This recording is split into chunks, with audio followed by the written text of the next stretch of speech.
Israel ফিলিস্তিন পুরোদমে যুদ্ধ চলছে, আর এই যুদ্ধের সর্বশেষ আন্তর্জাতিক গুরুত্বপূর্ণ আপডেট সংবাদ জানিয়ে দিব। শুরুতেই শিরোনাম, শুরুতেই জানাবো সুখবর, ইসরায়েলকে নতুন হুঁশিয়ারি হিজবুল্লাহ। এরপর জানাবো লেবাননে ইসরায়েলি হামলায় শিশুসহ নিহত 5। এদিকে যুদ্ধবন্দী বিনিময় করতে প্রস্তুত রাশিয়া ও ইউক্রেন, বলছে প্রতিবেদনে। আরও জানাবো ট্রাম্পের হত্যা প্রচেষ্টার দাবি প্রত্যাখ্যান করল ইরান। এরপর রয়েছে সীমান্তে হাজার হাজার মাইন বসিয়েছে উত্তর কোরিয়া, অভিযোগ দক্ষিণ কোরিয়ার। এবং সর্বশেষ জানাবো তাইওয়ান ও যুক্তরাষ্ট্রের সম্পর্ক নিয়ে যা জানা গেল। ভিউয়ার্স, শুনছিলেন সংবাদ শিরোনাম, এখন জানিয়ে দিব বিস্তারিত। তবে তার আগে অনুরোধ থাকবে আমাদের চ্যানেলটিকে সাবস্ক্রাইব করার জন্য এবং পাশে থাকা বেল আইকনটি বাজিয়ে দিন, এবং এই ভিডিও সম্পর্কে আপনার মূল্যবান মতামত কমেন্টস বক্সে লিখে জানিয়ে দিন আপনি আমাদের সংবাদ কোথা থেকে দেখছেন এবং শুনছেন। এতক্ষণ শুনছিলেন গুরুত্বপূর্ণ সংবাদ শিরোনাম, এখন জানিয়ে দিব বিস্তারিত। ইসরায়েল হচ্ছে ক্যান্সারযুক্ত টিউমার, একে অপসারণ করতে হবে, হিজবুল্লাহ মহাসচিবের হুঁশিয়ারি। লেবাননের ইসলামী প্রতিরোধ আন্দোলন হিজবুল্লাহর মহাসচিব সৈয়দ হাসান নাসরুল্লাহ বলেছেন, ইহুদিবাদী ইসরায়েল হচ্ছে ক্যান্সারযুক্ত টিউমার, একে ফিলিস্তিনের তরুণ প্রজন্ম অপসারণ করবে। গতকাল শোকাবহ আশুরা উপলক্ষে লেবাননের রাজধানী বৈরুতে দেওয়া এক টেলিভিশন ভাষণে হিজবুল্লাহ মহাসচিব এই হুঁশিয়ারি উচ্চারণ করেন। তিনি বলেন, ফিলিস্তিনের বর্তমান প্রজন্ম যারা বিশ্বাস করে ইসরায়েল হচ্ছে ক্যান্সারযুক্ত টিউমার এবং তা অবশ্যই অপসারণ করতে হবে, ইনশাআল্লাহ তাদের হাতে দখলদার ইসরায়েলের শাস্তি হবে। হাসান নাসরুল্লাহ বলেন, রাষ্ট্রবিজ্ঞানীরা বলে থাকেন ইসরায়েল সর্বোচ্চ 80 বছর টিকে থাকবে এবং বর্তমানে সমস্ত প্রাকৃতিক, ঐতিহাসিক ও সামাজিক বাস্তবতা ইসরায়েলের পতনের ইঙ্গিত দিচ্ছে। তিনি বলেন, গাজার বর্তমান প্রজন্ম এবং প্রতিরোধ ফ্রন্ট ইসরায়েলকে নির্মূল করবে ইনশাআল্লাহ, এবং যদি আরব জনগণকে অনুমতি দেওয়া হয় এবং তাদের জন্য সীমান্ত খুলে দেওয়া হয়, তাহলে আমরা তাদেরকে গাজার প্রতি সমর্থন দেওয়ার দায়িত্ব পালন করতে দেখব। হাসান নাসরুল্লাহ বলেন, 7 অক্টোবরের অপারেশন আল আকসা ফ্লাড অনেক ইতিবাচক প্রভাব ফেলেছে এবং পশ্চিম এশিয়া অঞ্চলে আরোপিত সাম্প্রদায়িক উত্তেজনা কমিয়েছে। তিনি পশ্চিমা গোয়েন্দা সংস্থাগুলোকে 1 দশক আগে থেকে এই অঞ্চলে সাম্প্রদায়িক সংঘর্ষে ইন্ধন দেওয়ার জন্য অভিযুক্ত করেছেন। লেবাননে ইসরায়েলি হামলায় 3 শিশুসহ নিহত 5। লেবাননের দক্ষিণাঞ্চলে ইসরায়েলি বিমান হামলায় 3 শিশুসহ অন্তত 5 সিরীয় নিহত হয়েছেন। লেবাননের মিডিয়াও জানিয়েছে আজ 2টি পৃথক স্থানে এই ঘটনা ঘটেছে। এর নিন্দা জানিয়েছে ইউনিসেফ। ব্রিটিশ বার্তা সংস্থা রয়টার্স এই খবর জানিয়েছে। লেবানন ইসরায়েল সীমান্তে ইসরায়েলি সামরিক বাহিনী ও সশস্ত্র গোষ্ঠী হিজবুল্লাহর মধ্যকার গোলাগুলি অব্যাহত রয়েছে। গাজা ইসরায়েলের হামলার প্রতিবাদে ও ফিলিস্তিনির সমর্থনে নভেম্বর থেকে সীমান্তে গুলি বিনিময় করে আসছে হিজবুল্লাহ। লেবাননের ন্যাশনাল নিউজ এজেন্সি বলেছে, তোদ গ্রামের কৃষিজমি লক্ষ্যবস্তু করে ইসরায়েলের করা বিমান হামলায় 3 জন শিশুসহ নিহত হয়েছেন এবং অপর 2 জন কেফার টেবনিট সড়কে ইসরায়েলি ড্রোন হামলায় নিহত হন। জাতিসংঘের শিশু সংস্থা ইউনিসেফ ভয়াবহ এই হামলার নিন্দা জানিয়েছে। সামাজিক যোগাযোগ মাধ্যম এক্সে করে একটি পোস্টে সংস্থাটি বলেছে, দক্ষিণ লেবাননে আজকে একটি বিমান হামলায় বাড়ির সামনে খেলার সময় আরও 3 জন শিশু নিহত হওয়ার ঘটনাটি ভয়াবহ। ওই পোস্টে আরো বলা হয়, যতদিন সহিংসতা চলতে থাকবে ততদিন আরও শিশু ঝুঁকিতে থাকবে। লেবানন একটি নিরাপত্তা সূত্রের বরাতে বার্তা সংস্থা এএফপি জানিয়েছে, নিহত অপর 2 সিরীয় বেসামরিক ছিলেন। তারা ওই এলাকায় কাজ করতেন। হামলার সময় সেখানে তারা সাঁতার কাটছিলেন।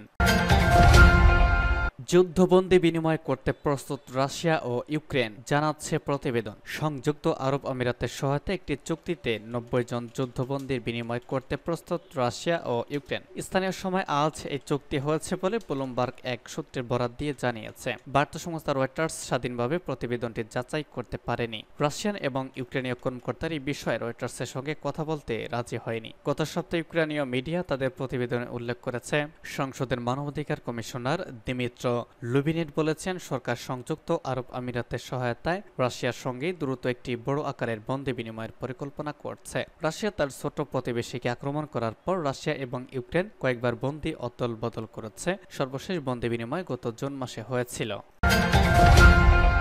ট্রাম্পের হত্যা প্রচেষ্টার দাবি প্রত্যাখ্যান করল ইরান। আমেরিকার সাবেক প্রেসিডেন্ট ডোনাল্ড ট্রাম্পকে হত্যা চেষ্টার সাথে ইরান জড়িত বলে মার্কিন গণমাধ্যম যে খবর প্রচার করেছে তা দৃঢ়ভাবে প্রত্যাখ্যান করেছে তেহরান। ইরানের পররাষ্ট্র মন্ত্রণালয়ের মুখপাত্র আজ বলেন, ইরান ট্রাম্পকে হত্যার প্রচেষ্টা চালাচ্ছে বলে মার্কিন গণমাধ্যম যে দাবি করেছে তা ভিত্তিহীন এবং উদ্দেশ্যপ্রণোদিত।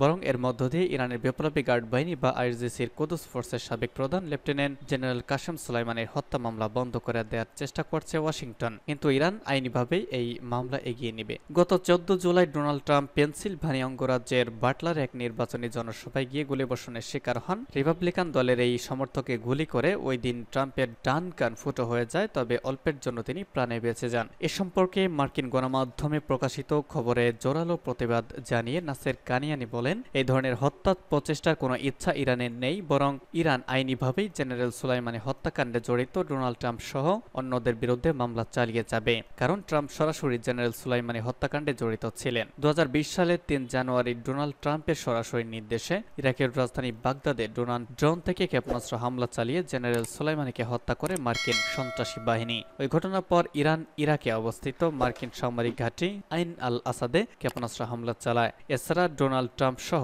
কয়েকজন মার্কিন কর্মকর্তার বিরুদ্ধে আইনের আশ্রয় নেয়। সীমান্তে হাজার হাজার মাইন বসিয়েছে উত্তর কোরিয়া, বলছে সিওল। উত্তর কোরিয়া তাদের সীমান্তে কয়েক হাজার নতুন ল্যান্ড মাইন বসিয়েছে, যার ফলে দেশটির সেনারা এক ভয়ঙ্কর পরিস্থিতিতে কাজ করতে বাধ্য হচ্ছে। এছাড়া একাধিক হতাহতের ঘটনাও ঘটেছে সেখানে। স্থানীয় সময় আজ সিওল ওই খবর জানিয়েছে। দক্ষিণ কোরিয়ার প্রতিরক্ষা মন্ত্রণালয় একটি বিবৃতিতে বলেছে, প্রচণ্ড তাপ এবং বর্ষা মৌসুম সত্ত্বেও উত্তর কোরিয়ার সামরিক বাহিনী মাইন স্থাপন করেছে। এছাড়া দক্ষিণ কোরিয়া সীমান্তের কাছে কিছু স্থাপনা নির্মাণের ছবি ধরা পড়েছে স্যাটেলাইট ছবিতে। ধারণা করা হচ্ছে সীমান্তে দেয়াল তুলেছে উত্তর কোরিয়া। তারা আরও জানায়, নিষ্ক্রিয় এলাকার অভ্যন্তরে কিছু জায়গায় পরিষ্কার করা হয়েছে। নতুন করে বসানো স্থল মাইনগুলোর সংখ্যা কয়েক হাজার বলে ধারণা করা হচ্ছে। সেখানে অন্তত 10টি মাইন বিস্ফোরিত হওয়ার ঘটনা ঘটেছে।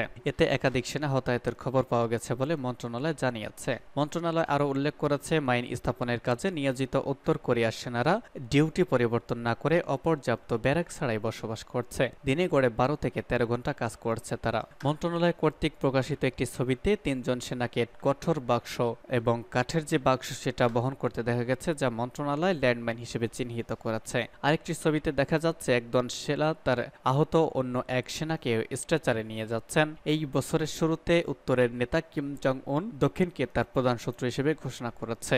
এরপর থেকে সীমান্তে নিরাপত্তা জোরদার করেছে তারা। এদিকে উত্তর কোরিয়ার সৈন্যরা সাম্প্রতিক সময় একাধিকবার সীমান্ত অতিক্রম করেছে বলে সিওল জানিয়েছে। তাইওয়ান ও যুক্তরাষ্ট্রের সম্পর্ক নিয়ে যা জানা গেল, প্রতিরক্ষার জন্য তাইওয়ানের যুক্তরাষ্ট্রকে অর্থ প্রদান করা উচিত বলে মন্তব্য করেছেন সাবেক মার্কিন প্রেসিডেন্ট ও রিপাবলিকান প্রেসিডেন্ট প্রার্থী ডোনাল্ড ট্রাম্প। প্রকাশিত একটি সাক্ষাৎকারে তিনি একথা বলেছেন, কেননা তাইওয়ান ওয়াশিংটনকে প্রতিরক্ষা সহায়তার বিনিময়ে কিছুই দেয় না। ট্রাম্পের এমন মন্তব্যের জেরে দেশ দুটির সম্পর্ক নিয়ে আন্তর্জাতিক মহলে বেশ চর্চা হচ্ছে। দুই দেশের সম্পর্কের ধরন নিয়ে ব্রিটিশ বার্তা সংস্থা রয়টার্সের প্রতিবেদনের আলোকে কিছু তথ্য তুলে ধরা হয়েছে। শীতল যুদ্ধের তীব্রতার সময় তাইওয়ানে মার্কিন সামরিক ঘাঁটি স্থাপন করতে দিয়েছিল তাইপে কর্তৃপক্ষ। তখন উভয়ের মধ্যে একটি পারস্পরিক প্রতিরক্ষা চুক্তি ছিল। 1979 সালে যুক্তরাষ্ট্র তাইপে সরকারের সঙ্গে সরকারি সম্পর্ক ছিন্ন করে বেইজিং সরকারকে স্বীকৃতি দেয়। তখন তাইওয়ানের সঙ্গে প্রতিরক্ষা চুক্তিটি বাতিল করা হয়। তবে 1979 সালের পর তাইওয়ানের সঙ্গে যুক্তরাষ্ট্রের সম্পর্ক তাইওয়ান রিলেশন অ্যাক্ট আইনের মাধ্যমে নিয়ন্ত্রিত হয়। এটি যুক্তরাষ্ট্রকে তাইওয়ানে আত্মরক্ষার উপায় সরবরাহ করতে একটি আইনি ভিত্তি দেয়। তবে আইনটি তাইওয়ানে আক্রমণ করা হলে যুক্তরাষ্ট্র দেশটির সাহায্যে এগিয়ে আসবে এমন আদেশ দেয় না। দীর্ঘকাল ধরে কৌশলগত অস্পষ্টতার নীতি অনুসরণ করেছে যুক্তরাষ্ট্র। চীন তাইওয়ানকে আক্রমণ করবে এমন কোন পরিস্থিতিতে দেশটিকে রক্ষার জন্য সামরিকভাবে হস্তক্ষেপ করতে পারে ওয়াশিংটন। মার্কিন প্রেসিডেন্ট জো বাইডেন বলেছেন, তাইওয়ানকে রক্ষার জন্য তিনি শক্তি ব্যবহার প্রশিক্ষণের জন্য তাইওয়ানে কিছু সামরিক কর্মী রয়েছে যুক্তরাষ্ট্রের। আর তাইওয়ান তার F-16 পাইলটদের অরিজিনাল লুক এয়ারফোর্স ঘাঁটিতে প্রশিক্ষণের জন্য পাঠায়। তাইওয়ানের ঊর্ধ্বতন প্রতিরক্ষা কর্মকর্তারাও যুক্তরাষ্ট্র সফরে যান এবং দেশ দুটির মধ্যে গোয়েন্দা তথ্য আদান প্রদান হয়। তাইপেতে যুক্তরাষ্ট্রের একটি বড় ডিফেক্ট দূতাবাস রয়েছে, যেটিকে আমেরিকান ইনস্টিটিউট বলা হয়। আর যুক্তরাষ্ট্রে তাইওয়ানের ডিফেক্ট দূতাবাসের নাম তাইপে economic and cultural representatives office.